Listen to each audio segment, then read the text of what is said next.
हे एक विमान जर भारताकडे आलं तर पाकिस्तानचं काही खरं नाही।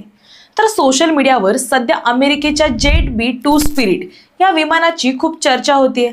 तर जाणून घेऊया त्या विमानाची ताकद नक्की किती आहे आणि ते विमान नक्की आहे काय। नॉर्थरॉप B-2 स्पिरिट, ज्याला स्टेल्थ बॉम्बर असंही म्हणतात, त्याच्या उडत्या पंखांच्या डिझाईनमुळे ते रडारला जवळजवळ अदृश्य होतं। B-2 स्पिरिट बॉम्बर खरोखरच लष्करी विमानांमध्ये एक वेगळं विमान आहे। हवाई संरक्षणात प्रवेश करण्यासाठी आणि पारंपरिक आणि अण्वस्त्र दोन्ही वाहून नेण्यासाठी डिझाईन केलं गेलं होतं।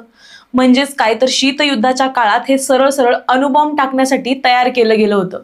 B-2 हे सध्या अमेरिकन हवाई दलात सेवेत असलेल्या 3 स्ट्रॅटेजिक बॉम्बर्स पैकी एक आहे आणि हे जगातलं सगळ्यात महाग बॉम्बर आहे, ज्याची किंमत ही $2 बिलियन पेक्षा सुद्धा जास्त आहे।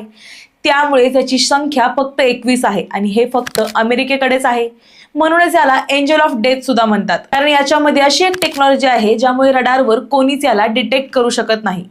पण याचं एक प्रोडक्शन इतकं महाग होतं की स्वतः अमेरिकेनं ते थांबवलं आणि त्यानंतर असा पीस परत कोणीच तयार करू शकलं नाही।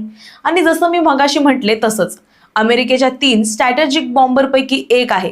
त्यामुळे कधीही हे तिन्ही बॉम्बर कोणत्या एका देशाच्या वर चुकून जरी दिसले तरी तो देश नकाशातून गायब होऊ शकतो।